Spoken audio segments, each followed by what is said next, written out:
Direction point! Direction point! A Doctor Who podcast network. Well,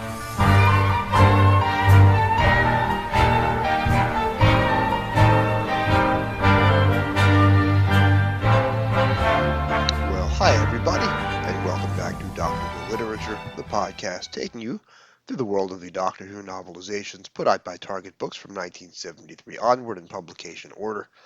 My name is Jason, and I'm your host on this journey, this very long journey.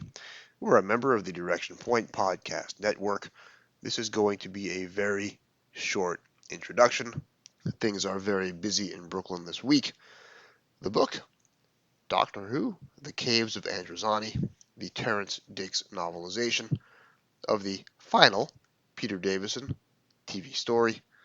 My guest, Paul Scoones. Let's get to it. But first, a quick word from Jim Sangster over at the news desk. This is the news from the worlds of Doctor Who with me, Jim Sangster. The musical soundtracks from 2 more Doctor Who serials are about to be released on CD. Pages for Revenge of the Cybermen and Time and the Rani appeared on Amazon earlier this month, with a release date of the 24th of November, priced $11.99 in the UK. In book news, friends of the show Dale Smith and Simon Guerrier are featured in the latest Black Archive volumes from Obfirst Books. Published back in August, The Greatest Show in the Galaxy by Dale Smith takes us to the dying days of Doctor Who, while this month's release goes to the very beginning with The Edge of Destruction by Simon Guerrier. It's a busy time for Simon, as his new biography of David Whittaker, published by 10 Acre Films, should be hitting shelves on the 6th of November.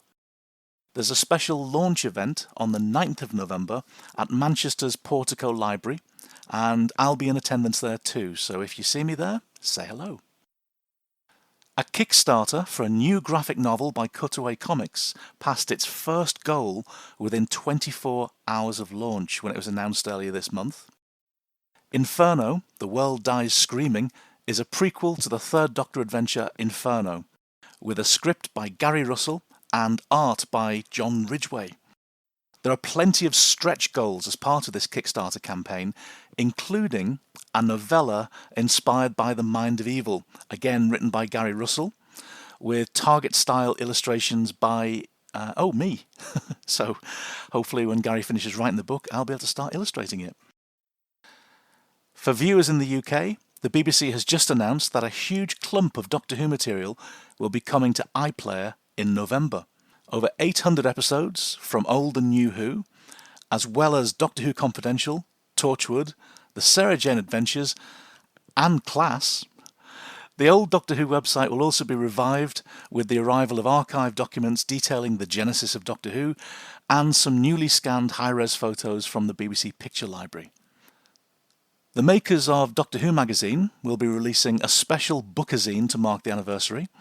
Doctor Who 60 Moments in Time is a 224-page celebration of the series, priced $19.99 in the UK.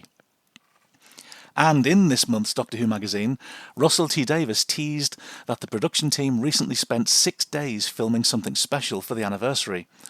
Though, as he didn't specify what that actually was, we can speculate to our heart's content about what it might turn out to be. Doctor Who The After Party 2, anyone? For Doctor Who Literature, this is Jim Sangster, Manchester, UK. You are invited on an adventure across all of time and space, in a completely random order. It's the Police Box in the Junkyard podcast. Jump in the TARDIS with your hosts, Eric Gulbranson, Asad Kheshki, and Matthew Kressel. Explore Doctor Who TV stories, audio adventures, and books, both novels and non-fiction. The Police Box in the Junkyard podcast. It's the entire Whoniverse. On shuffle. The Police Box in the Junkyard podcast is a member of the Direction Point Network and is available about once a month wherever you find your podcasts. You are listening to the Doctor Who Literature podcast.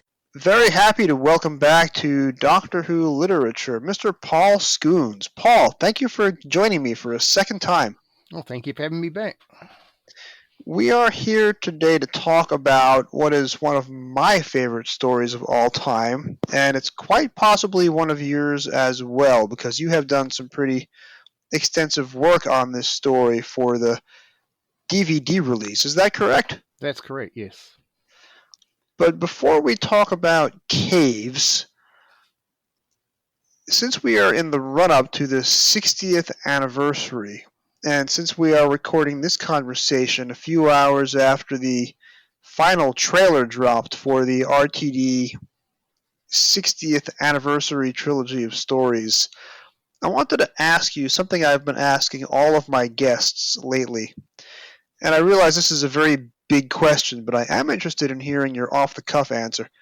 What is your favorite TV Doctor Who story of the past 60 years? Warrior's Gate. Warrior's Gate. It's really interesting because everybody that I've asked so far, and these episodes for the month of October have all been recorded out of sequence, so I've spoken to some people whose episodes have not aired yet. Everybody has given me a classic series story, and several of you have given me a Tom Baker story, but I love Warrior's Gate, and I covered that book on the show a while back. What about Warrior's Gate makes it your all-time favorite, over and above everything else? I think it's extremely well written and extremely well directed, and it's not a typical Doctor Who story. It stands out because it's just so unusual, and it requires deeper thought than just watching it, and it's also nostalgia too, because as a young impressionable fan, it really made a big impact on me. I was really, really impressed with it the first time I watched it, and it stuck with me ever since. I mean, to be fair, I mean, I could pick any number of stories from classic or new Doctor Who to answer your question, but Warrior's Gate is the one I keep coming back to. It's consistently been a favourite of mine ever since I've been a fan of the series. So I guess it's my all-time fave. And I guess too, there's a slight sort of perversity about it too, that it's not a typical classic in inverted commas. It's not one of the typical top 10, and I like the idea of having a favourite that isn't everyone else's favourite. I will tell you that I've already done my top 60 list. I've already ranked, and people tell me that I'm crazy for doing this, but I've ranked my top 60 all-time stories for the past 60 years. And I revealed part of my list at the LI Who convention back in August. I released that on a bonus episode of Doctor Who Lit. But I'm also going to be doing a full episode in time for the 60th anniversary on this show, where I count down my top 60 and explain why. Not exactly a spoiler, but Warrior's Gate is going to be somewhere on that list. And that was going to be my question to you. Not on the top 5, not on the top 10, but it does have a very respectable place in the top 60, and not just number 60 or 59 either. It's up there. But it's one of those stories that I didn't get at first. This is one of those Tom Baker stories that aired after my PBS station had moved the show to 11:30 p.m., and of course I'm 12 years old. There was just no question of staying up that late, except for Friday night.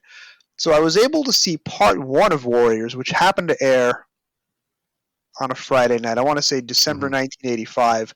Never saw parts 2 and 3 and 4 for quite a while after that.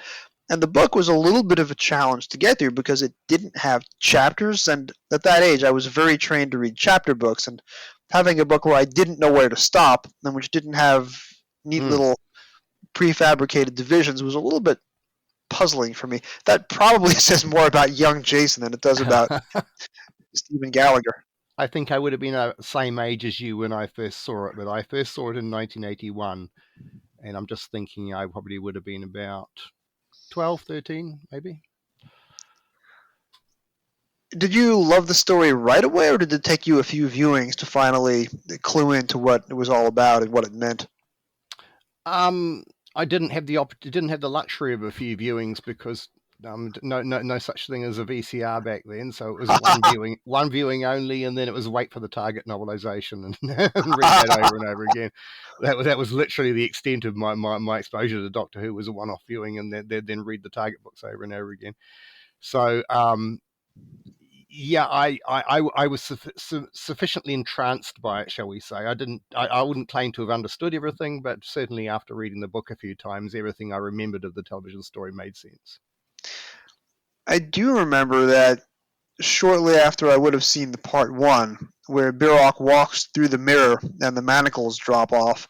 I know I was having dreams about that particular scene at a very young age, but what's interesting is that thanks to the VHS release and the DVD and eventually the Blu-ray release, I've seen this story when I was 20 years younger than Gallagher when he wrote it. And now I've seen the story now that I'm 20 years older than Gallagher when he wrote it. And it's amazing the things that he was writing in his late 20s. Yes. I was 20 years older then. I would not be able to write a script of the complexity and with the breadth of technical and cultural and observational humor references. Now, I realize that some of the script is due and owing to Christopher H. Bidmead and Paul Joyce, as well as to Gallagher. But I mean, I would never have been able to talk about the I Ching or about plotting your coordinates by the toss of a coin. These are all things that were in Gallagher's original draft. Have you had a chance to read the second Gallagher novelization, which just came out from the Targets and was also an audiobook a few years back? No, I'm still waiting to receive a copy of that. I have a copy on order, but it hasn't arrived as yet. Yeah, I know the paperback supplies have been impossible to get in the States, so I ended up buying and I know Amazon doesn't need any more purchases from me, but I bought the Kindle copy because I was covering it over on Trap One, so I had to read the book by a date certain.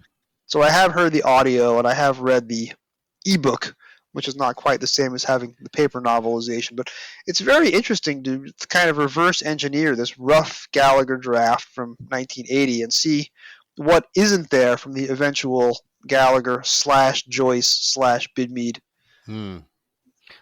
final draft. I've always been fascinated by this extended version of the original version, shall we say, of the novelization. And I think probably I learned about it from reading an interview with Stephen Gallagher in Doctor Who magazine, maybe, where he would have made reference to the fact that he'd had to cut a whole lot out, and I would have gone, at the time I would have been absolutely entranced by this notion that there was the possibility of an extended cut. And I've been fortunate. I'm a very big fan of Stephen Gallagher's work outside of Doctor Who. I've got a big collection of his horror novels, and I've actually been fortunate enough to correspond with him online too. And you know, even years before this even came up, I was suggesting to him the notion of doing an extended cut of Warrior's Gate. So I'm delighted that he finally got the opportunity to do so.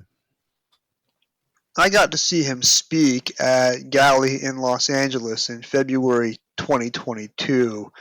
I signed up for one of those small group sessions with the guests. So it was 8 of us sitting around a boardroom table with Stephen Gallagher, holding court about the origin of this story and what happened to Terminus once it fell into Eric Sayward's hands. I am very envious. Yeah, very fascinating. Off the cuff, you know, very, very good stories, excellent recall, very good in a small group. And then he was on the Who Corner to Corner podcast recently, telling many of the same stories, and it's definitely worth a listen. As hesitant as I am to recommend that somebody listen to a podcast that is not my own, those two guys did a very good job interviewing him. No, I've listened to that one. He actually mentions me on it. Oh, that's right. That's right. I sent him a question, and he Stephen Gallagher was kind enough to say that he remembered me from corresponding with me. So that was nice. That's right. But we're really here to talk today about. Sorry, we're derailing ourselves, aren't we?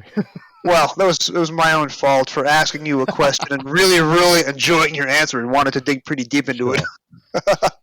So I'm holding up my copy of the Caves of Androzani novelization. I loved this book as a kid, and I read it over and over again, but I'd seen the TV story first. It was my first regeneration. So when I was, 11 or 12, I loved the story because it was a regeneration story. It's, again, one of those stories that the more I watch it and the more I read the book, the more I get out of it. So I'm curious, as having heard your journey with Warrior's Gate, what's your journey with this particular Caves of Androzani? Well, I'm the other way around from you because I read the book first. And we are talking long before I saw it on television. Because, and I probably need to provide a little bit of context here, because I'm in New Zealand. And in 1983, for whatever reason, Television New Zealand, who were showing Doctor Who, decided they'd take a long break from showing Peter Davison stories. And they'd go back and show Trout and Pertwee, Tom Baker. And this took 5 years before they caught back up. So there was a long time of not getting new Doctor Who. And season 21 was the first complete season that we just didn't get for 5 years. So I was with no other way of, I didn't have any overseas pen pals who could send me tapes. I didn't have any other means. I didn't have any friends who had copies.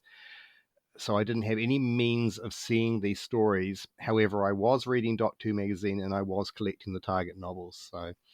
So after the news story stopped screening, I basically reverted to just encountering each new story from Terminus onwards as a book rather than as a television story. So by the time of Caves of Androzani, the Target novelization was it for me. My visualization of what the story must have been like, my impression of what the story was, is completely based on Terence Dix's novelization rather than the television story. So you, obviously in New Zealand, you're 3/4 of a world away from me here in Brooklyn. And I should point out that with daylight savings time just about being over, but with daylight saving time ending differently in different countries, I think it ended for you today, and it hasn't quite ended here in New York yet. We are 16 hours apart, so I am speaking to you late on a Saturday night, and you were speaking to me presumably close to sunset on Sunday, which begs an interesting observation.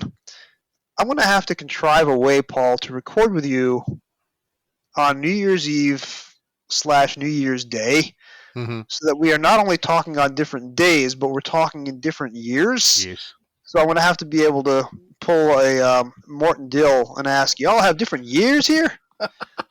I'm talking to you from the future. I mean, that could work with somebody in the UK if I record at 10 p.m. and 4 a.m. That's not very practical, but you and I have practically different days. Yeah. we can both be wide awake, and it's the middle of the day for you and evening for me, so much more practical. So coming back to New Zealand fandom and you being much younger, did you know what was going to happen in the Androzani book? Did you know the outlines of the TV story? Did you know this was a book where the Doctor dies at the end when you first picked it up? I was thinking about this just today, anticipation of this, and I think I probably did because, as I mentioned, I was getting Doctor Who magazine. So they would have had the coverage of the story. And I'm pretty sure they did one of those archive summary features shortly after Caves of Androzani aired, to sort of mark this sort of, landmark occasion. I think they ran that pretty quickly after the story aired, certainly the same year. So I think I would have known the story outline by the time I got the novelization, which would have arrived in, publication date, 1985, the paperback came out. So it would have been sometime the following year. So yes, in answer to your question, I would have known the storyline. I would have known what happened thanks to reading Doctor Who magazine. I can tell you, and you might appreciate this, Caves of Androzani, in my very young fandom, was the very first Doctor Who story that I had spoiled for me in advance. And considering that I didn't have access to DWM or the internet in 1984, and I only had 2 other friends who watched Doctor Who, those kind of spoilers were very hard to come by. But we had, on our cable television system on Long Island in the mid-'80s, we had access to 5 or 6 different PBS stations, all showing Doctor Who at different times and in different cycles. And when your cable box only has 30 channels, and 6 of them are PBS from all over the Northeast, my friend happened to be watching Doctor Who on a Boston station, and they were about 3 weeks ahead of us on the very first U.S. Peter Davison broadcast cycle. bearing in mind that Caves is March 1984, and this story is airing in the States towards the end of '84. So my friend was watching ahead on this Boston station, and he had seen Caves 3 weeks earlier, and he told me that all he could tell me was that the Doctor dies in the story, and there's a character in a black and white mask. And I had actually been flipping channels, and I had actually seen, unbeknownst to me at the time, I had seen this random scene out of context where the Doctor and who I thought was Tegan were walking across the desert in long shot having a conversation. I didn't clue on the fact that Perry was actually trying to do an American accent and not an Australian one. It was all the same to me. So what you're saying is if you'd stuck with that, you would have seen it from the beginning. That's right. But instead, my friend Stephen, and Stephen is going to be a galley with me in early 2023, so maybe I can get him to tell the story in a group. But so finally, when Channel 21 cycles around, and I remember this vividly because it was the last week of 1985. The last week of January 1985. So right around the time the book comes out. In fact, I didn't know that yet. When at the end of part 1, I see the reflection of Jack's black and white mask in his TV monitor, I immediately had this surge of adrenaline knowing, oh my goodness, this is a story where, and I'd seen the 5 Doctors, so I knew about regeneration. Right. I'm like, oh, this is the story where he dies. So by the time the Doctor, and it's such a visual feast of regeneration, I guess we'll come to that later, I was just so energized, and the regeneration happens on a Friday night for us. I literally floated up the stairs in joy and then fell back down again because I wasn't watching where I was going. Sure. Fortunately, I was okay, but that's how much I was excited for Androzani. And then the book comes out a little bit later. So you read the book first. You would have known what was happening from WM. Coming back to your original question, because like you, I've got the book in front of me. If I hadn't been a Doctor Who magazine reader and I had first encountered this story by picking the Target book up off the shelves and buying it in the bookshop, I noticed that the back cover blurb gives away the fact of the regeneration. That's true. You're right. I'd forgotten about that. So it would have been, I mean, assuming that I would have read that before I started reading the book, as I probably would have always done. It's kind of like, it's a bit odd, isn't it? It's a bit spoilerific. This is probably the point in time where the Target editors realize that they're speaking to a very dialed-in audience and that the occasional back cover blurb spoiler isn't going to harm anybody. Perhaps. I think they probably thought that the regeneration was probably a key selling point of the novel and wanted to include that fact. So if you were a Target reader who was only buying selected books, but wanted to get the ones where the sort of the important events happen, shall we say, then that would be a selling point for you. And I realize that I'm asking this question out of order, but I have been curious about this for a long time, and I've seen different answers. But let's take a look at the cover. So you've got that amazing Andrew Skilleter, I think, painting of Shara's Jack, and above him you have a man's face in a sort of tunnel graphic, mostly yellow with some red. Who is that face that is above Shara's Jex? Because when I was a kid, I assumed it was what Jex was like before the accident, but other folks have said that it's the Doctor in mid-regeneration. Are you aware, or do you have a guess? The latter. Ah. It's the Doctor in mid-regeneration. It's probably the closest that Andrew Skilleter can do to doing Colin Baker's face, given that he's not actually permitted to use Colin Baker's face. Without the mop of a blonde hair, I guess it's hard to tell. Yeah, it's he's trying to represent the regeneration there. The thing that I always find amusing when I look at this cover is like I said, because my impression of this story was based on the reading the book and seeing the book before I saw the television stories. I was convinced that Shiraz Jack had a black tongue.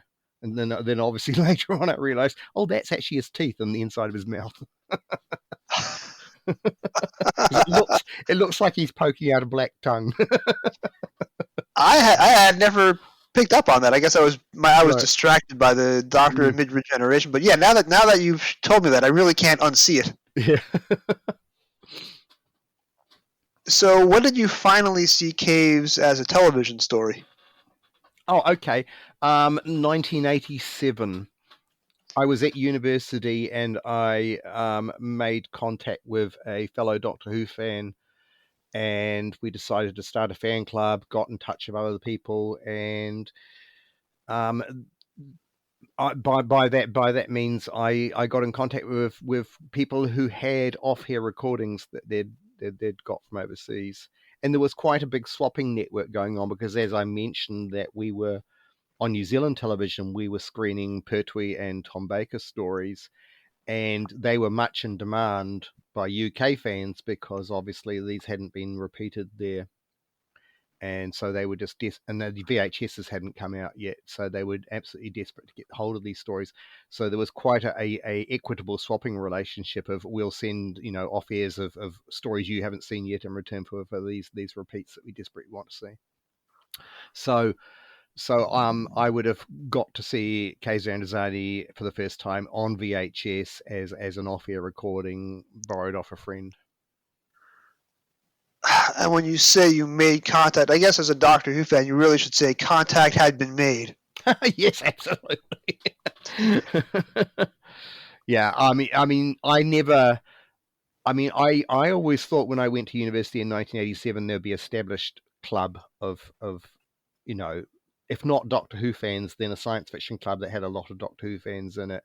And I was quite dismayed that although there was a science fiction club at university, they were very dismissive of television science fiction. They were very much a group of literary fans, which was fine. I mean, I read a lot of science fiction novels at the time, but they were very dismissive of the idea of anyone being a fan of television science fiction, let alone just Doctor Who.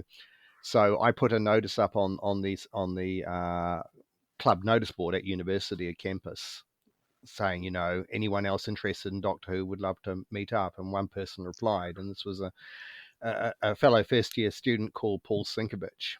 And Paul was the one who had all these pen pal contacts. He was a member of the Doctor Who Appreciation Society in the UK, and between us, we set up the fanzine Time Space Visualizer, which became the fanzine of the New Zealand Doctor Who fan club, and I ran for 25 years. It was the beginning of all that. I have mentioned TSV many times on this show, and I'm hoping to have you back to talk about the novelizations at some point. And absolutely. You've sent me links to some of your TSV articles about related topics as well, so just an endlessly fascinating read. A long time in my past now, but yeah, it was certainly very active for a long time. And I credit TSV with getting the professional work I do now, because I don't think I would have got that if I hadn't done the fanzine.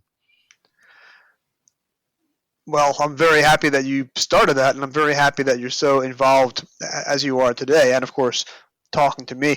So, seeing Caves off-air copy, you've read the book, you have a good sense from Terence's text as to what the Robert Holmes script is like.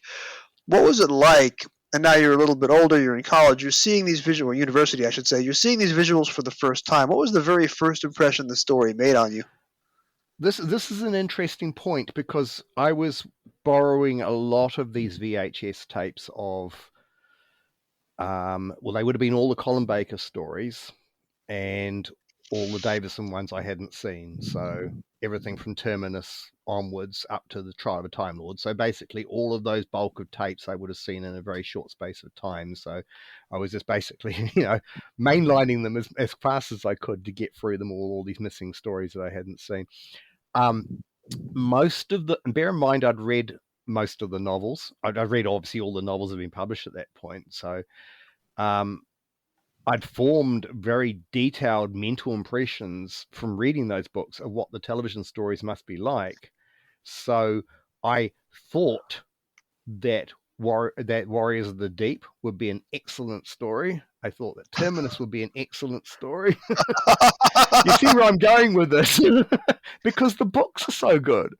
And so, I mean, some of these stories were terrible disappointments when I got to see them, because I just got this mental impression of what the stories were like. And Caves of Androzani stands out in that it's one of the few television stories that exceeded my expectation based on the book. In other words, I thought more highly of the television story than I did of the novelization, whereas usually it was the reverse. It's really gratifying to hear you say that, because we've talked about Warriors of the Deep on this show already in a recent episode. We've talked about Terminus on this show already in a recent episode. Warriors was actually the first of the season 21 novelizations to come out, and it's the same author as this novelization, Terrence Dix. With Terminus, again, we're talking about Stephen Gallagher for the second time in 30 minutes. It's a superb novelization. The themes are in much more, the contrast, the Garm is much more effective. Plus, he goes into so much more hard sci-fi detail. Plus, it's the longest Target novelization in about 8 years. Yeah. It is just a really complex, original sci-fi novel in its own right, and it benefits from not having the script editor that it did, and it benefits from not having the director that the TV did, and it benefits from not having Roger Lim's music numbing your ears for 4 consecutive weeks, 25 at a time. Also, too, for me, it was the book, speaking particularly about Terminus, it's the book that I spent the longest time not having seen the television story, because it's the first one that didn't screen in New Zealand. So they stopped with Mordred Undead. So when Terminus came out, it was like getting the first of the New Adventures novels, if you follow what I'm saying. It was the first, Oh yes, it was the first book off the end of the line. it was your first chance to read an original Doctor Who fiction after the end of the TV series. So it literally did feel like original fiction, because I had absolutely no way of seeing the television. From as far as I was concerned, the television story just didn't even really. I knew it existed, and it was just a case of having to wait. And to be honest, I didn't know how long I was going to have to wait. You know, if you'd told me in the end of 1983, well, that's the end of Mordred Undead, you've now got to wait 5 years, I would have just been horrified. But I just thought, oh, they're taking a break for Christmas and they'll be back in the new year. You know what I'm saying? It was just, I had no way of knowing I'd had such a long wait ahead of me. It's a credit that your fandom survived that 5-year interregnum, of course. Well, I mean, this is pertinent to the podcast, but I credit Target Books for keeping my interest alive. So you see the TV story of Caves, and it improves your estimation of the book, obviously, because it's so, not to put words in your mouth, visually inventive, and the performances are so keen. And Graeme Harper was not new to the show. He had, of course, been the PA on Warrior's Gate, which was already your favorite story. And the unofficial assistant director of the story too.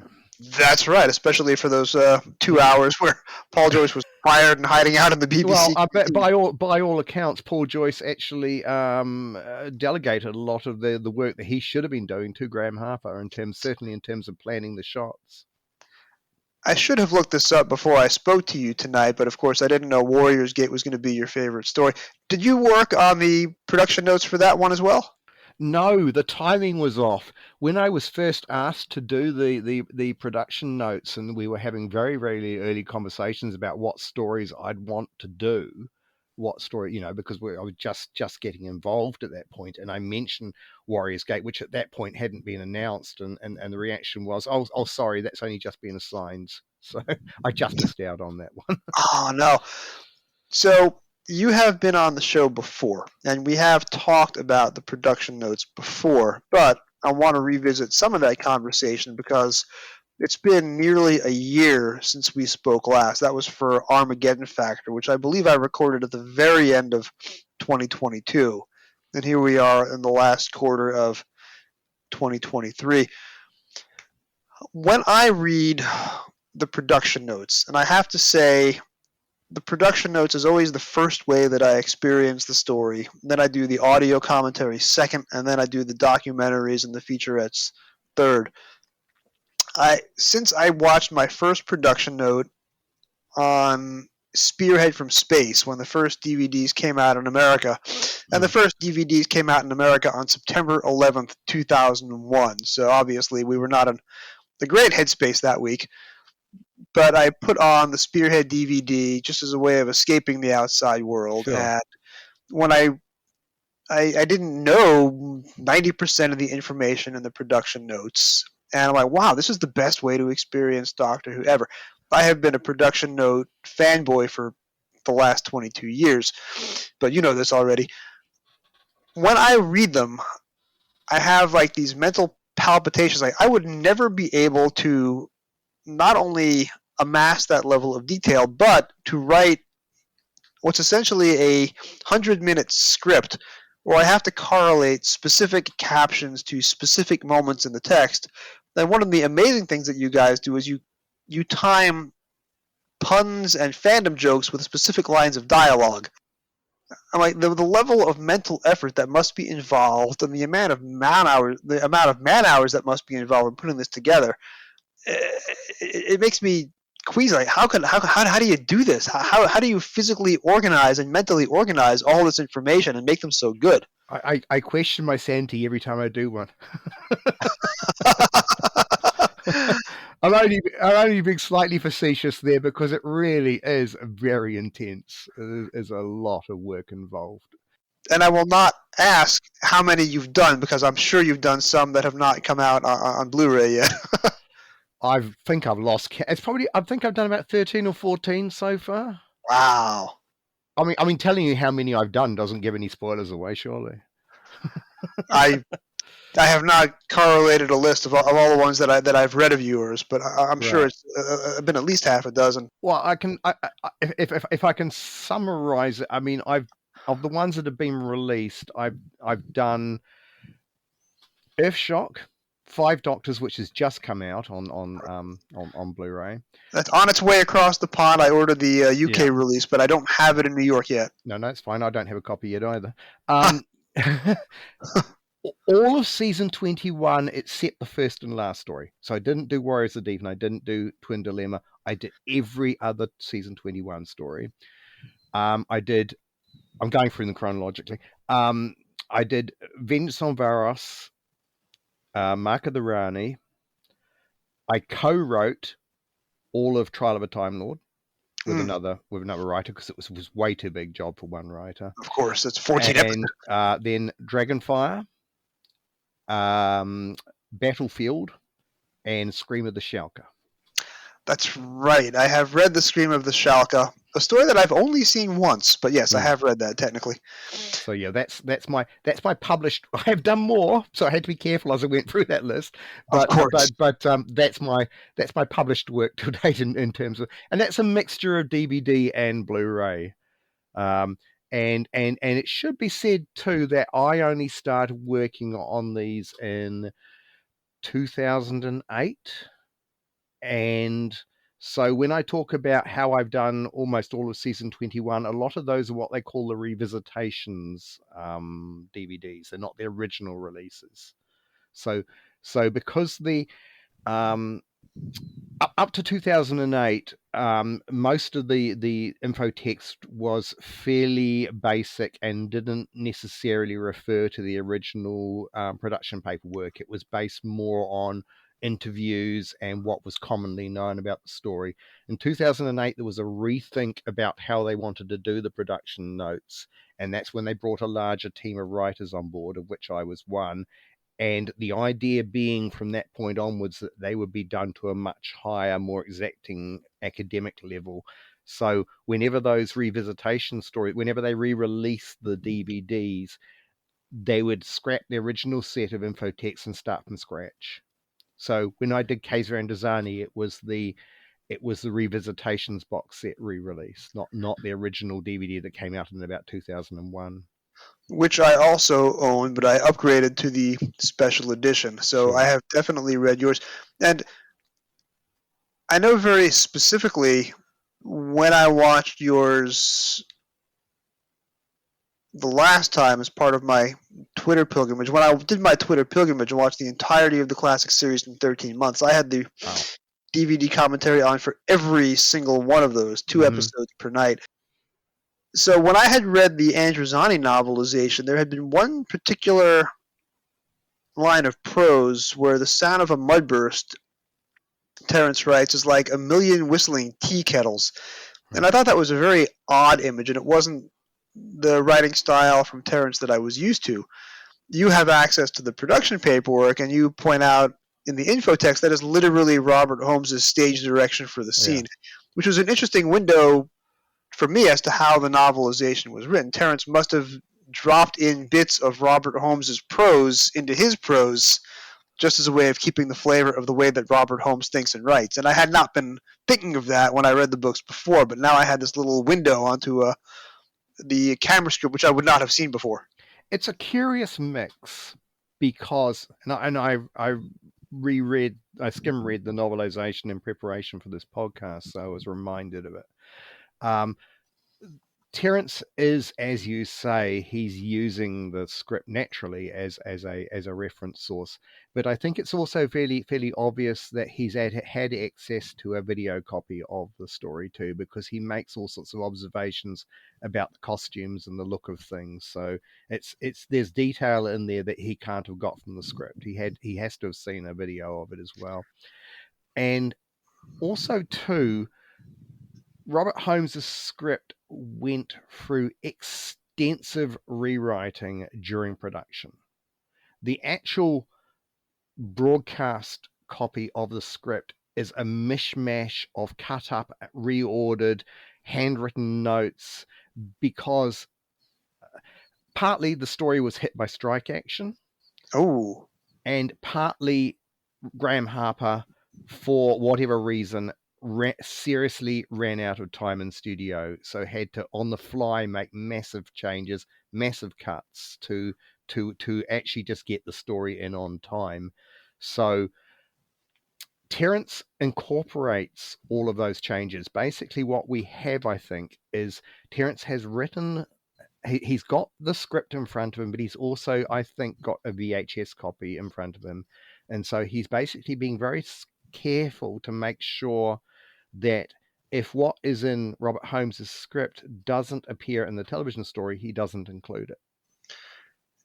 Interesting. So if Robert Holmes' script had been given to, let's say, a less visually inclined director like a Ron Jones, and Ron Jones had just produced what Robert Holmes has on the page, do you think the story would have been received differently, or do you think the magic of Holmes's ideas still might have shown through?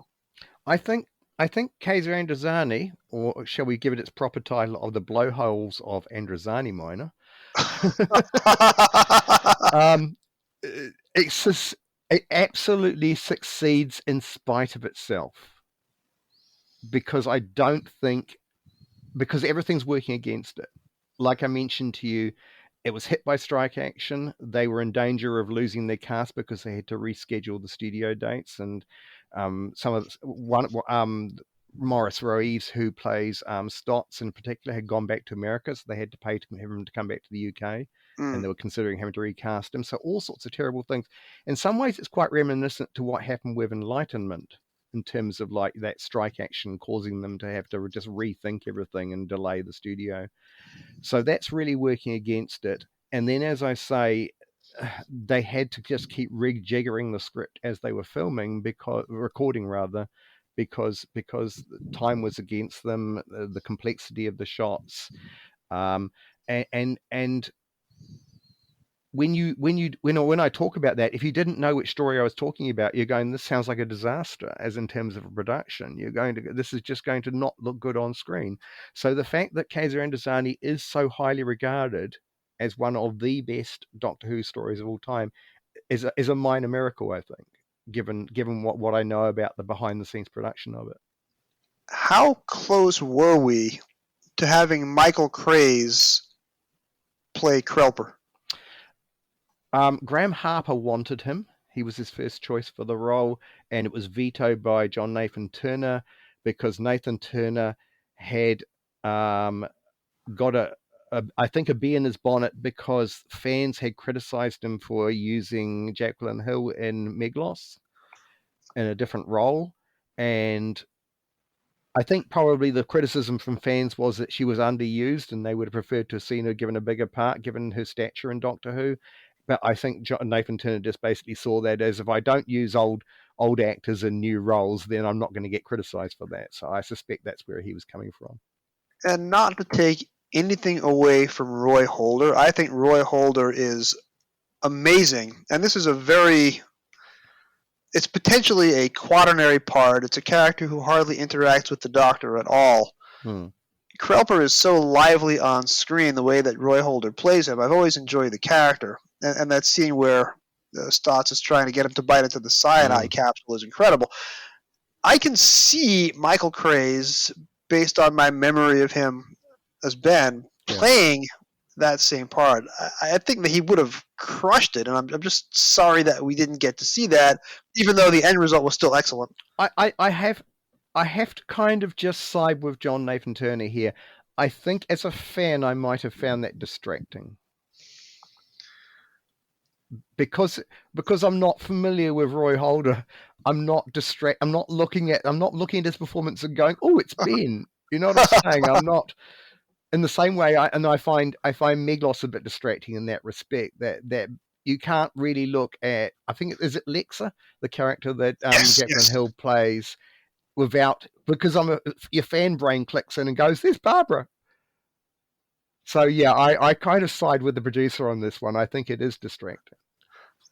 I just want to say, in defense of the respective casting choices, it is amazing to see Jacqueline Hill play an antagonist. And yes, there's more that could have been done with the part, and that's obviously on the way the story came out in production with the director, etc.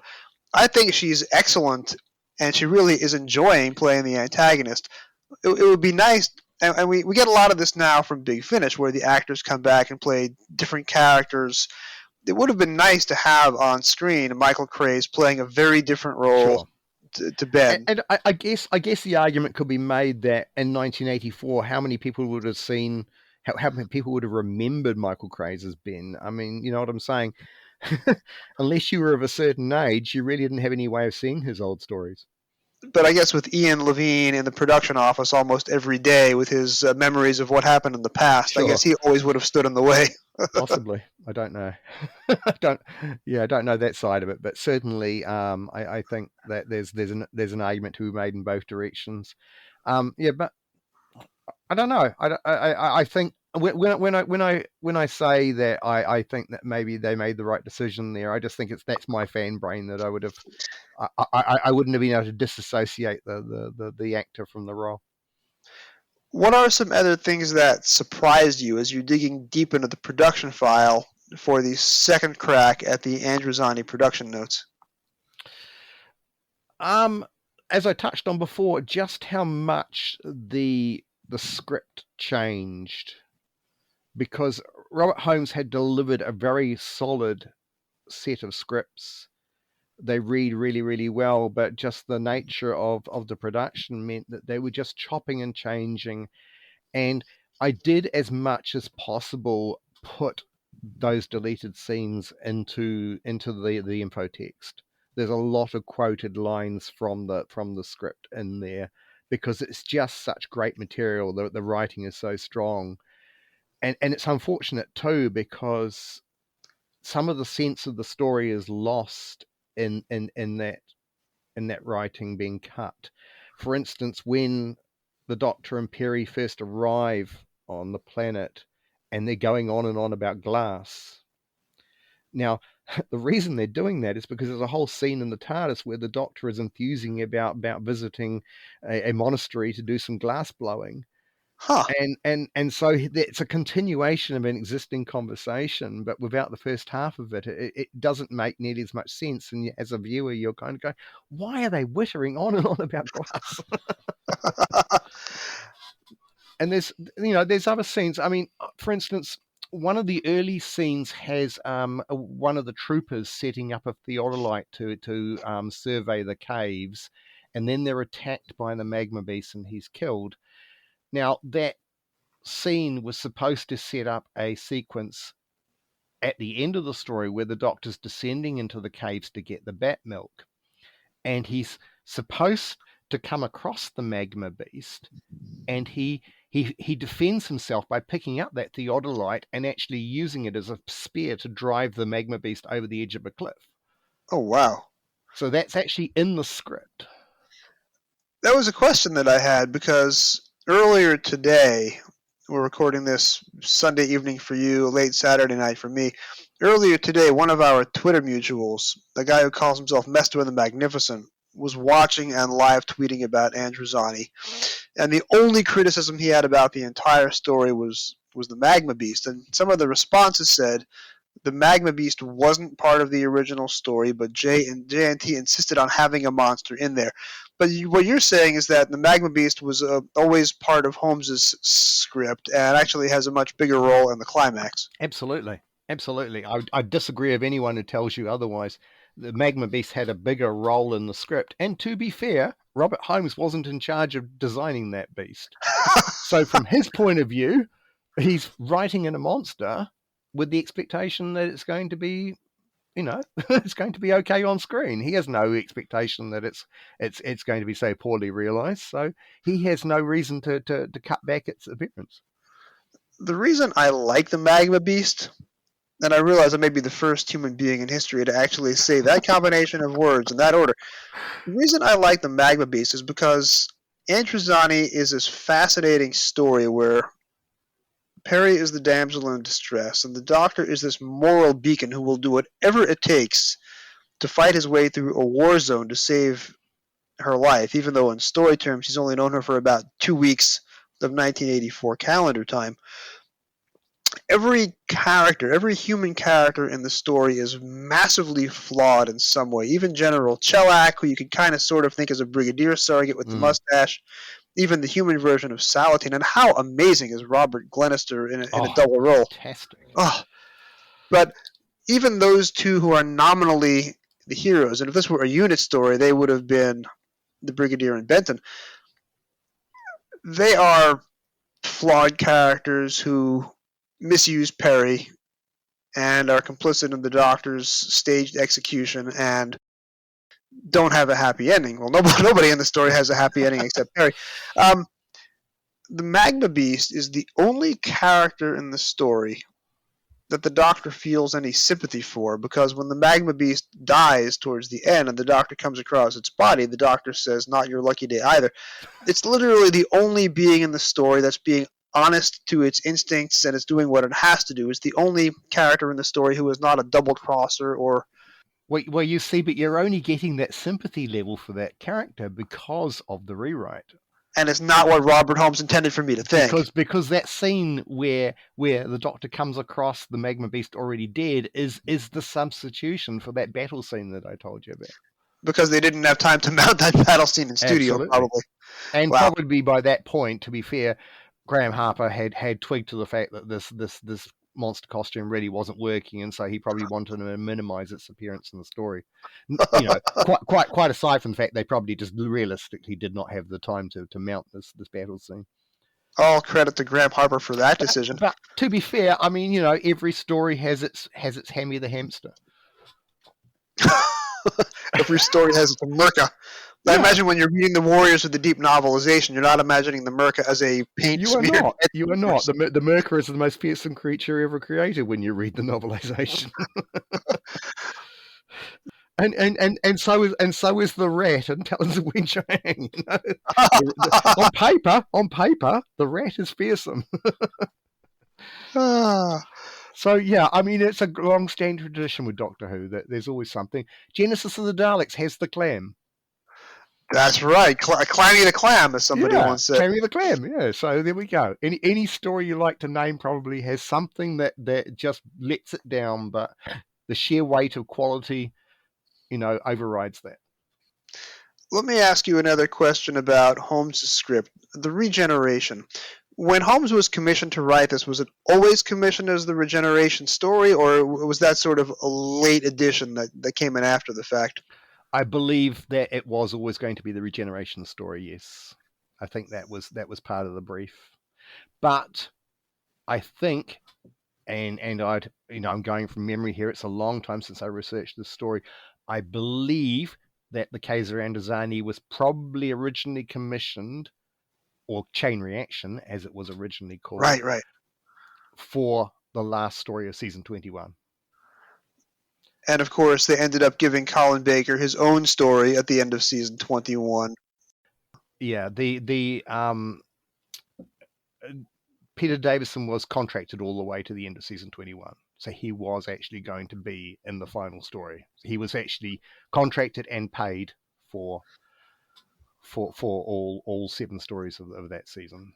So, but JNT reads Caves of Androzani and says, "Wait, I've got a better idea for a season finale. Let's do the Twin Dilemma instead." Whoops. The reason is not so much artistic; it's practical. Because remember what happened with the previous season. Where the last story never got made. They lost the final story. Now, that would have been catastrophic if they'd lost the final Peter Davison story off the end of that season. So John Nathan Turner quite cannily thought, if the same thing happens to us as happened the previous year, and we lose the final story, at least Davison's era is wrapped up. That is the reason. That is the reason why we have Twin Dilemma on the end of that year, because of what had happened the previous year. Well, I'm very sorry that the strike didn't materialize and scuttle the last story of season 21. Well, technically it did, because they were both Androzani and Twin Dilemma were made under strike action, and their studios were delayed, but not so much that they actually lost the story. The regeneration scene that we get. Now, I think I might have gotten this from either Graeme Harper's audio commentary or from the making of a feature on the Revisitations DVD. The regeneration scene owes a little bit to I, Claudius. However, I'm curious, how much of the regeneration scene was Holmes, how much of it was Sayward, how much of it was Harper as scripted? Hard to say, because we probably don't have an early enough a version of the script to know for certain that it was simply just Holmes's version without any input. But from memory, I think it is slightly different in the original script. But there's bits that are different. But I don't think I think it's terribly different. But then, obviously, like I say, I'm not entirely sure that that was entirely just Holmes's own work. He may have left that to Sayward to include. I'm not sure. Yeah, without going back and having a detailed look at my notes from many years ago, I'd have to. I'm not sure. The notion that the Fifth Doctor's last word is Adric, the companion who died, is pretty fascinating, but I can't imagine that would have been a Robert Holmes decision purely, as he would not have been around for Earthshock. That sounds a little more like it's going to be Eric Sayward calling back to his own story. I've got my production notes script open in front of me here, and after the Doctor says Adric, in the earliest version of the script we have Perry says Doctor, and the Doctor is on the verge of panic. My past is catching up with me. I must regenerate. And then Perry says Doctor, and then the Doctor suffers his vision of the Master, and he falls back unconscious and then regenerates. So that's after the Adric line.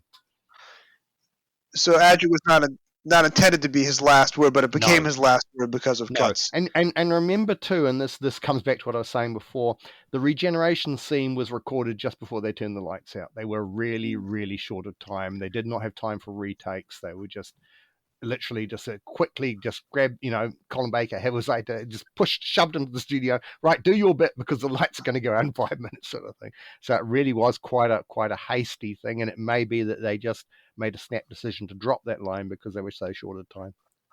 It's 9:57 p.m. If he says that line, we're not going to have time to get Colin Baker rolling around on the floor. Yeah, there's something too. I mean, there's something too that I think is quite fascinating about this story, is that it's a hodgepodge of shall we say Robert Holmes's greatest hits, and it even it's, as you're probably aware, Robert Holmes was originally commissioned to write what became the Five Doctors. And his original brief, his original idea, had a android version of the Doctor and his companion, and that was going to be Hartnell Doctor and Susan were going to be androids in his original outline, based on the idea that you'd have to get another actor to play Hartnell, and Susan didn't look much like Susan anymore. So he thought if you had android duplicates, it would explain away why they look different. So that was Robert Holmes's pitch for what became Five Doctors. So you can see that that's the germ of the idea for Androzani right there. Gets recycled a little bit. Interesting. It does. And I've talked about this elsewhere. There's a lot of similarities between Jack and Magnus Greel. They both use the word jackanapes to describe the Doctor. Even the makeup is a little bit similar once the mask is off. Yeah. They're obsessed with young females. Unhealthily so. Yeah. And I've heard people say in the past that Caves is a rewrite of Power of Kroll. I personally don't buy into that, except it has a refinery. It has a twin planet system where they're refining things and taking them back to the other planet, and it's also got gun runners. So there are some strong connections there. And the double dealing where Morgus or Thawne are funding both sides. But that's right. In Kroll, they're mining the digestive emissions of the enormous octopus, whereas in Androzani they are mining the elixir of life, which I think is a much better marketplace, consumer-based solution. But you've got to remember that Robert Holmes had a wicked sense of humour and was always trying to inject smut into the scripts as much as he possibly can. So you've basically substituted squid farts for milking bats tips. Which leads to my very last question about Androzani proper. Why didn't the Doctor just drink his half of the bat's milk before he climbed upstairs? Well, Terrence Dix in the novelization actually says that he milked the bat dry. That there was no more to be had from the bat. So yeah, I don't know if that's from the script, but certainly that's the explanation in the. But you're right. He could have still drunk his half, right? The Magma Beast worked for me for reasons we've mentioned, but that's the only part of the story that doesn't quite work for me. There we go. Page 128. There was just enough of the precious fluid to fill the little flask. Squeezing out the last few drops, the Doctor stoppered the phial and put it carefully in his pocket. There you go. Terrence is always coming up with these on the fly solutions. Yeah, I would say that while we're on the subject of the novelization, which I guess is the whole point of us talking about this, the things I noticed as I was reading this where Terrence really sort of isn't paying attention to what he's doing. On page 36, he's got the president snorted. He's got two lines apart, that's exactly the same line. Oh, you're right. And that just seems really sort of inattentive writing there. He's done that before. He referred to somebody in a previous book as a grizzled, gray-haired veteran. Grizzled, of course, meaning gray-haired. Yeah. So he was writing these very, very quickly.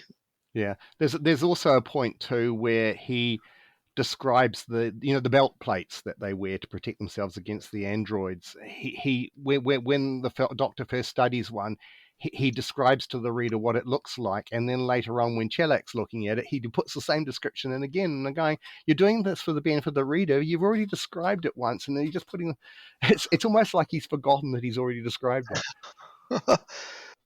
But you could argue that's just poor editing, that the editor should have been responsible for picking up on those things. And Terrence was no longer doing a book a month at this point, but he probably wrote this very, very quickly because he certainly was busy with other aspects of his professional career. I think by this point, and like I mentioned, I did research 5 Doctors reasonably recently, that Terrence was working for the BBC as a classics serial producer by this point.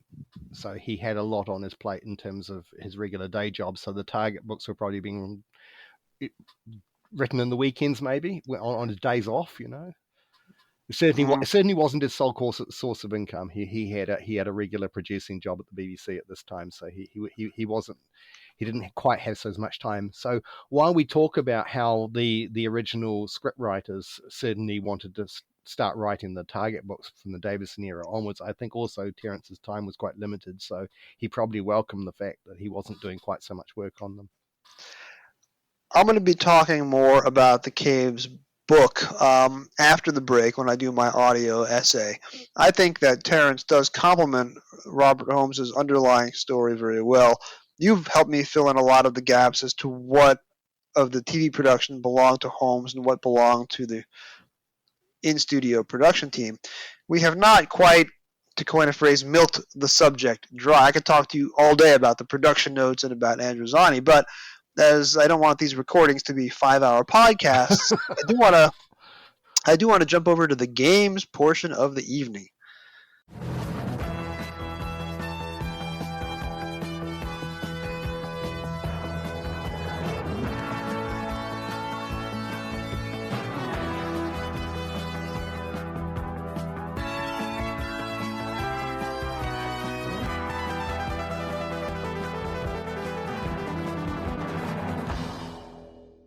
So we have played a few different recurring games on this podcast. Paul, you and I have played 20 Questions. I believe the last time that you were on, it's been almost a year. And we have also played with other guests, Guess That Cliffhanger. I have a new game that I want to try out. I'm going to limit this to the classic series for now. I want to do a Name the Quote. So my idea is I have picked out 3 quotes for you. They're not the famous quotes. They're not the obvious quotes. Since this is the inaugural version of Name the Quote, 2 of these I've picked because they're personal favorites of mine, and one of them I took the story out of the randomizer and then took what I thought was a nifty quote from the story that I got out of the randomizer. So you're expecting me to know all of the dialogue from all of the classic series? Is that what you're saying? And if anybody could do it, it would probably be you. Oh gosh. Can I just say, going back to what we were talking about with the production notes, and this is pertinent to this, I know the stories that I've worked on incredibly well, but I only have a fan level of knowledge of every other story. So there's a great disparity between those stories I've researched and those that I haven't. But I will give you, of course, liberal hints for each one until you give up. Are you ready to play? Yeah, why not? Let's go for it. All right. And I'll go with what is probably the best-known story first, just to give you a quote-unquote easy one. And I'm going to just read the words on the page. I'm not going to try and do the acting because my acting skills are, to quote Peter Davison in Caves of Androzani, comparatively feeble. Not all human beings are automatically allies. There are people who will kill for a few scraps of food.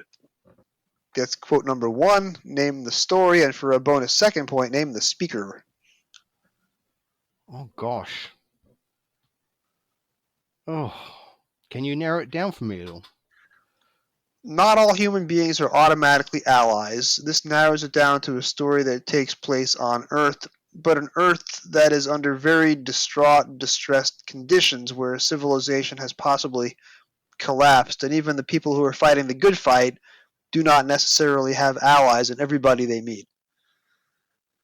It also sets up a scene a few minutes later where one of the companions is sold into slavery for food.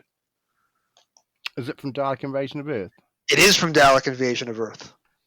Not a story I've seen in a very long time. Definitely a story worth seeing. Oh, I love the story. I just haven't got around to rewatching it in recent years.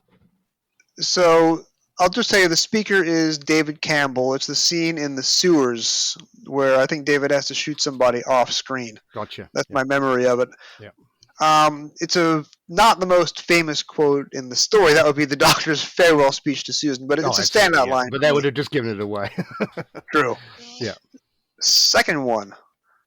No opinion can be worse sometimes than a very dogmatic one. Gosh. The reason why I've picked this quote, it is a story that is generally derided as being slow-moving and poorly made. And it's from very early on, and its particular production team's run, and the person who wrote it never wrote for Doctor Who again.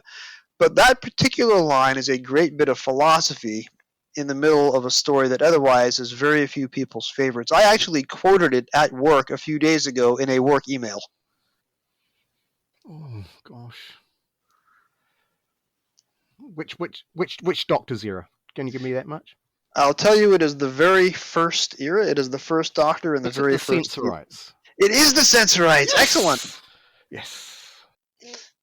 Do you remember in story terms who would have said it? Not a clue. It would have been the first Elder. Right.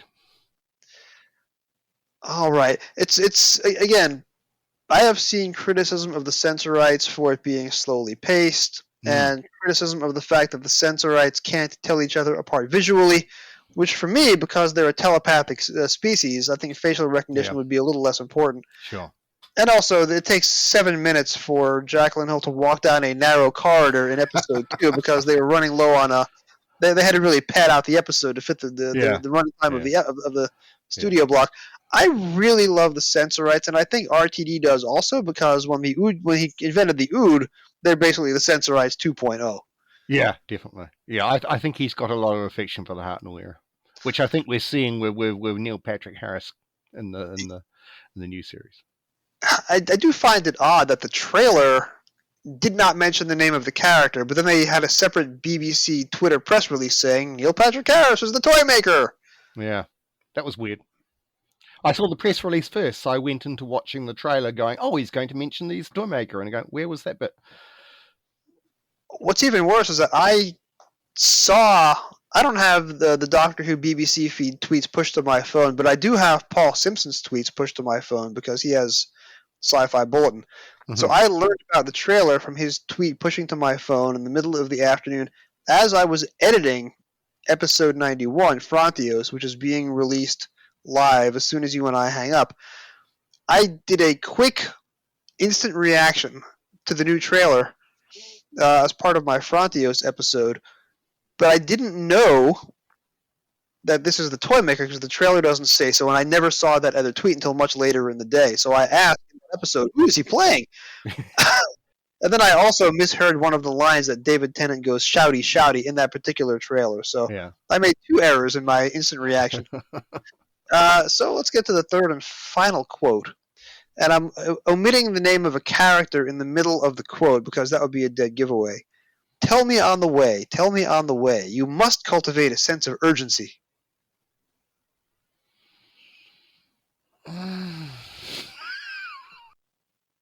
I may have to dial back the difficulty level of this game.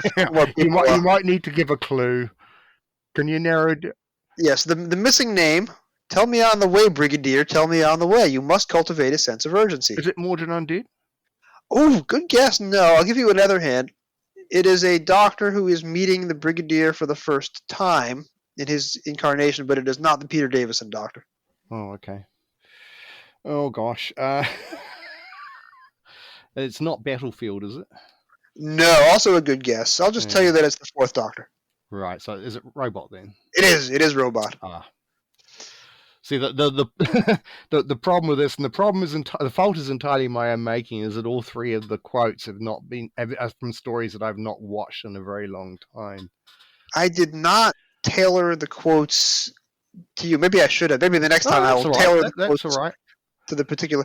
Like when I had my daughter as a guest on this show, and I wanted to play a game with her. I wanted to play Guess That Cliffhanger, because she wouldn't have been able to do 20 questions, but she'd only seen one story. So I just, all 3 cliffhangers were the 3 cliffhangers from the story that she'd watched. I couldn't quite do that for you, who have a could little have done more... that for Caves of Androzani, and I could have told you which the cliffhangers were. This is the terrible thing. Well, is it a terrible thing? I don't know. The terrible thing about working on Doctor Who professionally is that you tend to just gravitate to the stuff you're working on, and you never really get the chance to watch very much more of the series than you need to for work. So I've watched over and over and over again the stories that I have researched and written info text for, to the point where I could tell you, infinitesimal details about them. But the stories that I haven't worked on have slipped into distant far memory for the most part, because I literally don't find enough time in my day to watch Doctor Who for pleasure anymore. So it's a sad thing to say, but I haven't watched Doctor Who that I haven't needed to for work for quite a while. I think I will have to have you back next time for a story that you have not written the notes for, that you're going to be less familiar with, just to get your instant reaction. Would you like me to watch it beforehand or not? Yes. But I mean, it's interesting to get me for a story. I mean, I'm very interested to hear what when I listen to it, what you say about Frontios, because that's a story I did work on. So I'm keen to hear your reaction to that, because it's a story I know incredibly well. So any of those stories that I've worked on are ones that would be, a great interest to me. I mean, you could have me on for something like, Mark of the Rani, and I could tell you enormous amount of facts of stuff that you wouldn't know from watching the television story.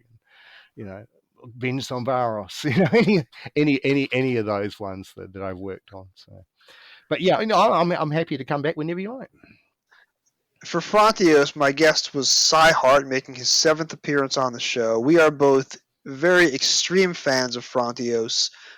Cy even more so than me. So the episode is a very affectionate look and a bit of a love fest for the story and for the book. But of course, we don't go into that behind-the-scenes detail because we were lacking your particular knowledge.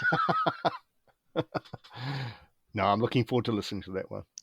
Paul, thank you so much for taking your time to talk to me, and I hope to see a lot more of your work coming up on future Blu-ray sets that I am desperate to have, but which have not been announced yet. Oh, yes, there are more to come. I can tell you at least that much. Alrighty, have a great night, my friend. Cheers, thank you.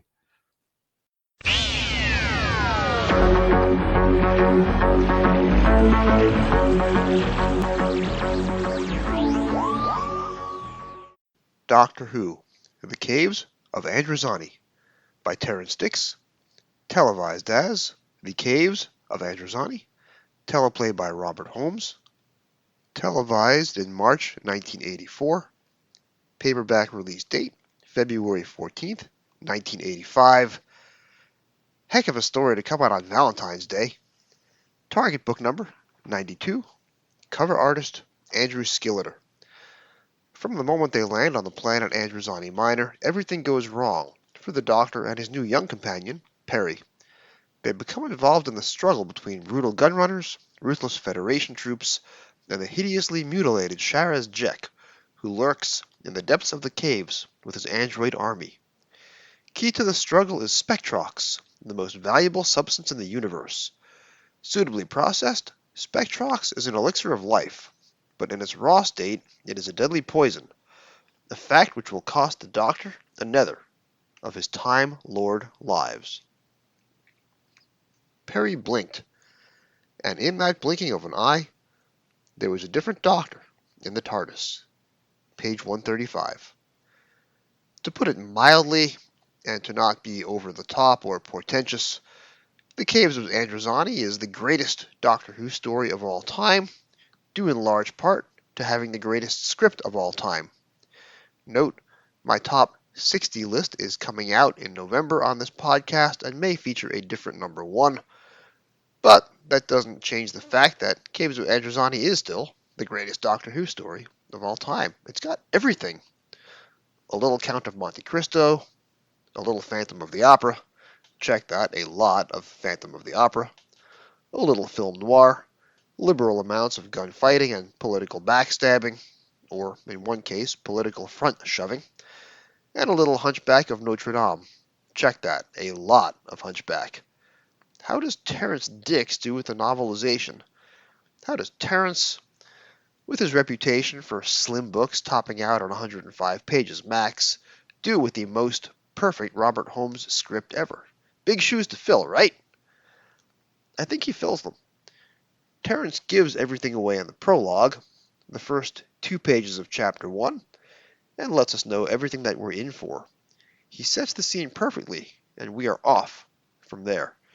Now, Paul mentioned to me earlier that this could be seen as spoon-feeding, but I think it does fit the tone of a particular type of children's literature where spoon-feeding is almost expected. The characters in Androzani are vivid. Everybody gets great lines. Working from Holmes's material, Terrance keys up his narrative descriptions of the characters to match. Stotts is, quote, good-looking in a villainous kind of way. Krelper, Stotts' number 2, is, quote, seedy and depressed-looking. Later on, while worried, quote, as usual, he was whining about it. General Chelak, as a soldier, is, quote, conscientious rather than inspired, and he wears a depressed, defeated look. Love those. Chellak's HQ has the, quote, shabby, worn air of a place designed for temporary use that has somehow become permanent. Chellak, who makes a series of disastrous command decisions throughout the story, takes refuge in authority when defeated in logic.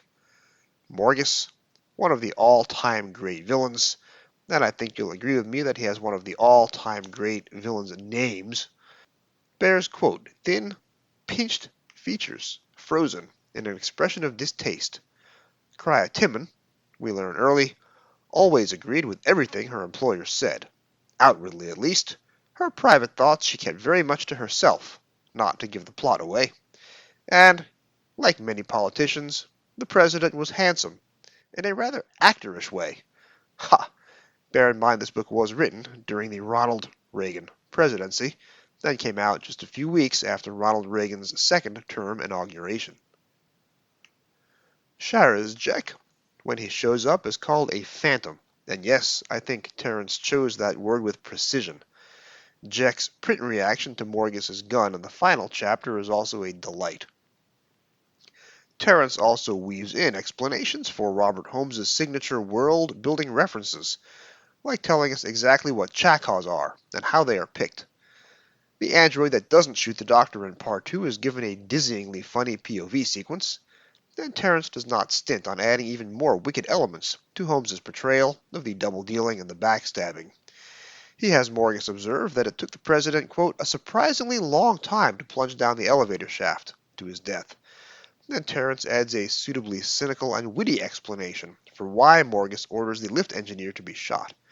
Terence clearly loves this story. His additions make it impossibly even better. Robert Holmes was magical at his best. Terence Dix was magical at his best. Together, with one scripting and the other novelizing, they are transcendent. Now I'm not just showering empty praise upon this story or upon this book. Think about this.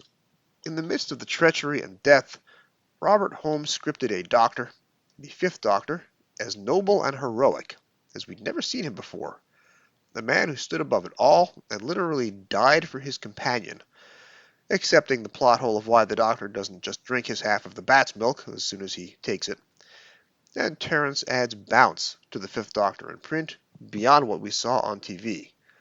Walking across Androzani Minor's barren rocky surface in the opening scenes, the Doctor was, quote, as alert and interested as if they'd been visiting one of the great beauty spots of the universe. That's the essence of the Doctor right there, making the mundane extraordinary. Terence gets it. Androzani on TV was certainly a triumph for Peter Davison, one of his apexes in the role, and the book does him justice too. The Doctor didn't really expect this approach to work, and it didn't, is one such Terence quote. The Doctor is able to memorize a map of the Androzani Minor cave system at one glance, which is an attribute that Terence also gave the Doctor in the Hand of Fear novelization. You might be wondering if the seminal Part 3 cliffhanger, one of the finest Doctor hero moments in 56 plus years of Doctor Who, works in novelization form. In a word, yeah. In two words, hell yeah. Doctor! Unlock this door! What are you doing in there? Are you going to open this door or not? Ah, Stutzy, have you had a good rest? Damn you, Doctor, open this door! Sorry, it seems to be locked. Come and go get the cutting gear! Now listen, Doctor, be reasonable. This won't do you any good. Stutzy, we'll be touching down in a couple of minutes, or more likely crashing down, you see. I'm a bit out of practice with manual landing, so if I were you, I'd find something firm to hang on to. I'll murder you when I get in there, Doctor!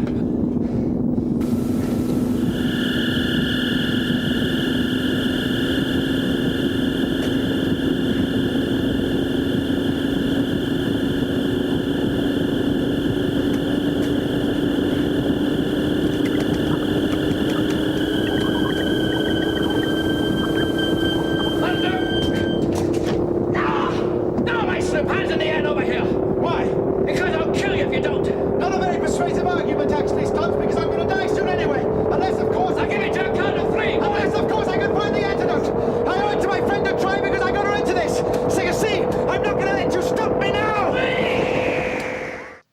here's how Terence handles the material on page 102. With astonishing speed, the lance sliced a jagged square panel out of the door. Punched from the outside, the panel dropped into the control room with a clang. Through the resultant gap, the doctor saw an enraged Stotts glaring at him. Stotts reached his hand through the hole to open the door, and gave a yell of agony as his wrist touched the still red-hot rim of the gap. Abandoning the idea, he leveled his machine pistol at the doctor. "All right, Snoop, hands in the air. Come over here and open that door." "Why?" "Because I'll kill you if you don't." The doctor laughed. "Not a very persuasive argument, actually, Stotts, because I'm going to die anyway. Unless, of course—" "I'll give you to a count of 3, screamed Stotts. 1. Quite unperturbed, the doctor went on. "Unless, of course, I can find the antidote. 2. I owe it to my friend Perry to try because I got her into this. So you see, I'm not going to let you stop me now." The doctor closed his eyes. On the screen, the surface of Androzani Minor rushed closer. Dot, dot, dot. A little bit of narrative exposition to flesh it out, but otherwise, Terence lets the words, the dialogue that is, speak for themselves. Perry, too, gets a thought that has to rank as one of the darkest and most powerful sentences that Terence Dix ever wrote. After she's been kidnapped by Jack a second time, Perry thinks, and again this is Terence, not Robert Holmes, if this was all that lay ahead of her, it was almost a relief to recall that she was dying. Tell me again that Terence was just churning it out. One lovely minor aspect to Holmes's TV work is that he wrote real characters with inner lives. His characters often stop to explain the plot to one another, and get it utterly wrong.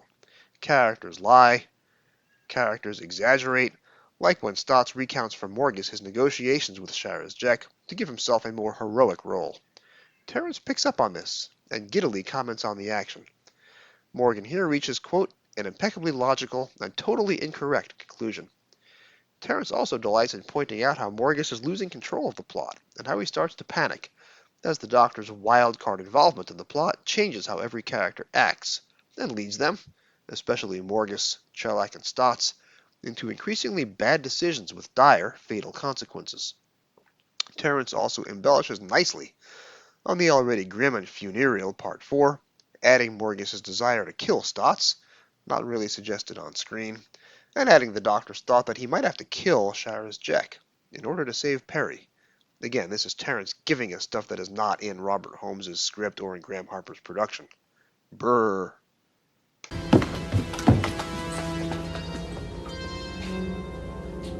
Well, Stotts, no doubt you're wondering why I'm here. Hey, you're the boss. Yes, well, there's a possibility, I wouldn't put it any stronger than that my part in all this has been discovered.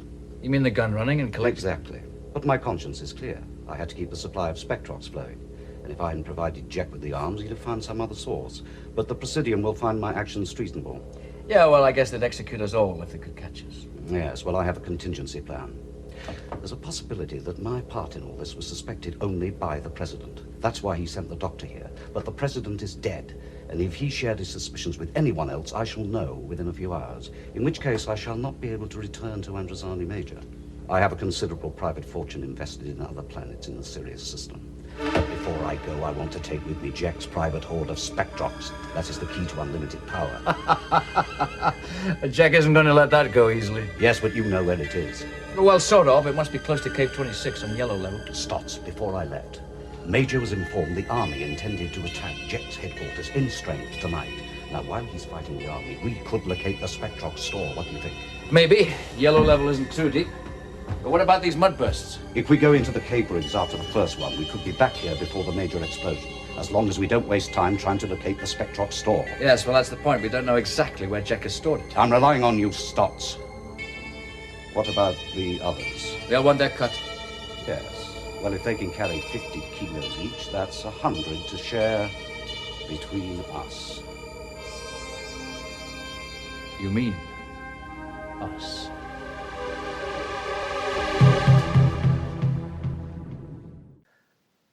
Something remarkable about that scene, by the way, which is nearly 2 minutes of secondary characters talking to one another. You don't get this kind of scene, by and large, in the new series. two non-regulars in this one serial only, taking up 2 minutes of screen time, shot at very close quarters by Graeme Harper, with Maurice Roves, and I hope I'm saying that correctly, occasionally looking over his shoulder at the camera. Remarkable, powerful stuff. And these two actors, including the great John Normington as Morgus, absolutely give it their all, acting their socks off in this one nearly 2-minute scene. Now, Paul had mentioned earlier that Terence very likely was working from a videotape copy of the story as he was writing the novelization. It does appear that some of Graeme Harper's more visually inventive TV directorial flourishes are missing. This would include any last-minute changes from rehearsal or the day of recording that would not be preserved in the camera scripts. John Normington turning to the camera and delivering Shakespearean soliloquies, not in the book. Largely, those passages are delivered in straight dialogue, and his print death is not quite as interesting as the TV portrayal in Part 4. We also lose some of the more striking match cuts or dissolves between scenes, all stuff that I would chalk up to Graeme Harper in studio. The Doctor does not apparently hold back his regeneration in Stotts' spaceship, with the video regeneration effect lines appearing on the monitor screen as the Doctor is flying to Androzani Minor. Now the Doctor does not apologize to an absent Perry while about to be shot in the sand dunes. Now it's hard to find much fault with Terence's writing in a technical sense. Paul had mentioned earlier some repetitive wordplay, and I would add that Terence uses the word hare, H-A-R-E, as in to run like a rabbit, twice in 3 paragraphs in Chapter 10. I did think the description of the mudburst as sounding like a million whistling tea kettles was a bit of an odd selection of prose, but that is a direct lift from Holmes's scripted directions. The action sequences, though, are generally, technically flawless, a delight to read aloud. Quote, "Suddenly a stream of boiling mud flooded through the caves, pouring over the ground and flying through the air at the same time, forced through the caves under pressure by some vast eruption in the seething planetary core." Not a wasted word. At the same time, Terence excels at covering up any flaws inherent in a low-budget TV production. In a story filled with non-speaking extras, Terence amusingly refers to Stotts' longest surviving gunrunner extra as a taciturn type. Well, to put it mildly, that extra couldn't speak on camera, or he would have had to get paid scale. Then you couldn't ask for a better print regeneration than the one the Doctor writes here. Quote, "It was nice of all his old friends to come and see him. But surely Adric shouldn't be here. Adric was dead. But then, perhaps he was dead himself," thought the Doctor. That would account for it. Exquisite. Absolutely exquisite.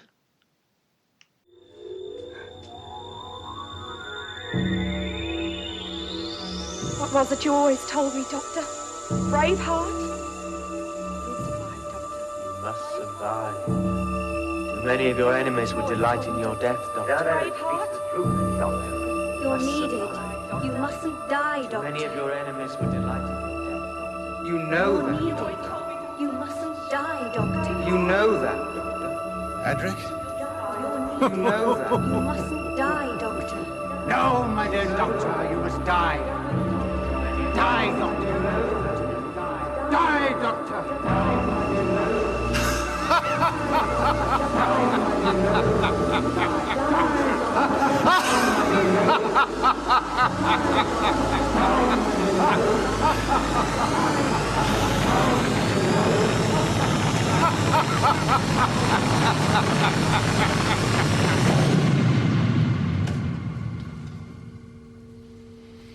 Doctor? You're expecting someone else? I... That's 3 eyes in 1 breath. Makes you sound a rather egotistical young lady. What's happened? Change, my dear. And it seems not a moment too soon.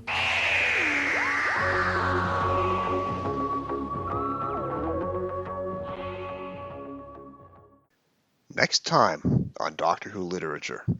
As you may have gathered from the end of that audio clip from Part 4 of the Caves of Androzani, the torch has been passed to a new generation of Doctor, the Colin Baker Doctor, the Sixth Doctor, or, as he goes on Twitter, Sawbones Hex. However, in the target line, we are not quite yet ready for any Colin Baker story to be novelized. In real time, it will be about 2 more months on this program before we reach the first of the published Colin Baker novelizations.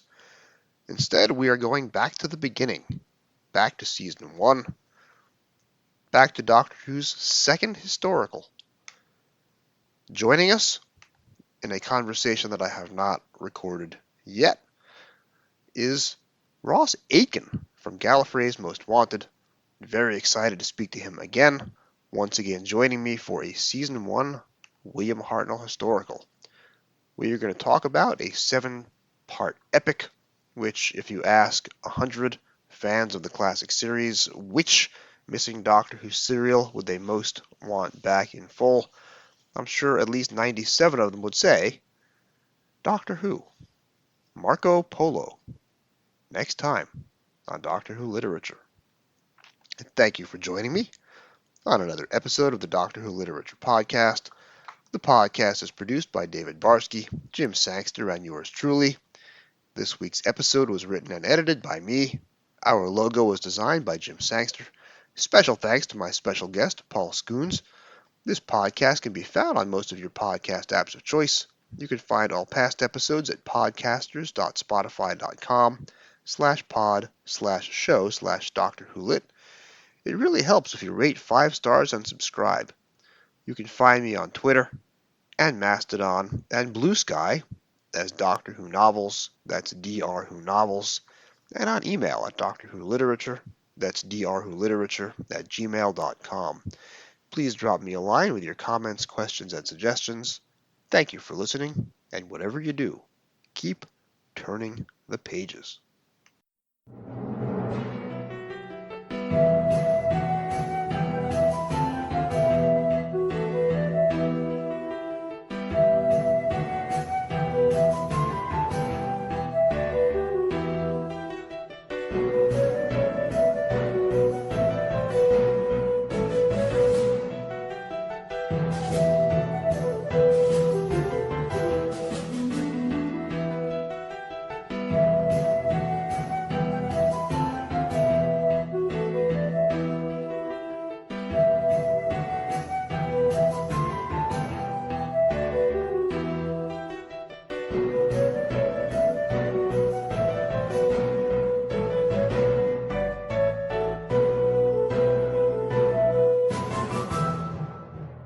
Direction point! Direction point! A Doctor Who podcast network.